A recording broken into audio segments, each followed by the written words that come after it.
Ahojte, vítajte v novom kanáli Premier League, ktorý od dnes budem pre vás natáčať.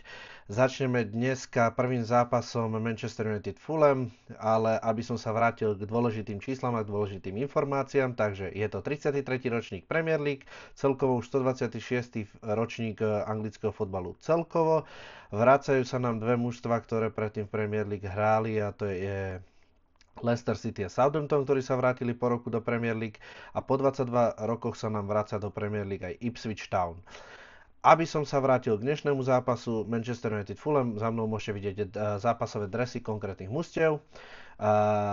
Pár noviniek v Premier League nastane túto sezónu. Hráči sa už nebudú môcť rozprávať s rozhodcami, budú to môcť robiť iba kapitáni. Ale čo je najdôležitejšia vec, ktorá sa zmení od ďalšej sezóny, už na dresoch, respektíve hlavným sponzorom na dresoch už nebudú stavkové spoločnosti. To znamená, že už neuvidíme vpredu na dresoch žiadne spoločnosti, ktoré sa venujú stavkovým hrám, a tie budú od novej sezóny 2025-2026 v Premier League banované. To znamená, že pravdepodobne budú môcť byť už iba na rukávoch. Aby som sa vrátil k takým informáciám, ktoré som si zhrnul a pozrel, takže prvý sponzor, stavková spoločnosť na drese, bolo konkrétne mužstvo Fulham rok 2002-2003 a odvtedy bolo v Premier League viac ako 42 sponzorov stavkových kancelárií. Dneska 55% mužstiev v Premier League má hlavného sponzora stavkovú spoločnosť, takže preto sa Premier League pravdepodobne rozhodla zrušiť stavkové spoločnosti ako hlavných sponzorov.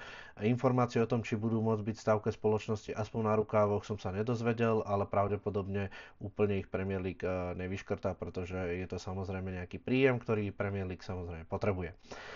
Bude to veľmi zaujímavé a zároveň ťažké pre tie mužstva získať nových sponzorov, pretože stavkové kancelárie majú veľa peňazí. Viď naša Nike Liga, ktorá sponzoruje okrem toho, že celú ligu, tak aj pomaličky polovičku mužstiev majú sponzorov ako hlavných. Čiže futbalové mužstva sa budú musieť trošku viac snažiť, budú musieť hľadať sponzorov inde, pravdepodobne niekde elektronika, nejaké softwarové firmy a podobné spoločnosti, ktoré nalejú peniaze do fotbalu.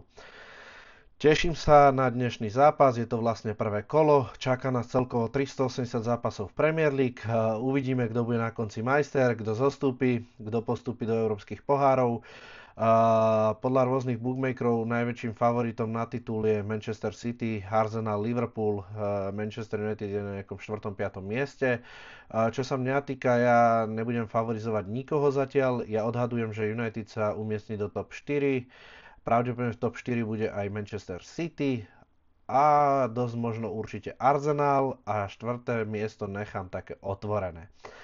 Čo nás ale určite čaká je, že začnú vyšetrovať, alebo respektíve už začali vyšetrovať Manchester City v 115 prípadoch porušenia finančnej fair play, ktoré sa začne v septembri. Výsledky by mali byť známe v januári 2025, takže uvidíme, čo to prinesie. Len ako obrázok, alebo aby ste mali predstavu, tak Everton porušil finančnú fair play raz, odrátali mu 9 bodov, potom sa to stiahlo na 7. A ak by teda postupovali rovnakým pomerom, že za každé jedno porušenie 9 bodov preč, tak nechcem vedieť, kde Manchester City skončí. Uvidíme, ako to celé dopadne a verím tomu, že Premier League bude spravodlivá a samozrejme tresty neminú žiadne mužstva, ktoré sa vyhýbajú finančnej fair play. Teším sa na začiatok Premier League. Ak budete mať akékoľvek dotazy, otázky, smerujte ich do komentárov alebo na Instagram alebo na YouTube. Ja sa teším, že tieto videá znova točím po mesiaci, po mesačnej pauze.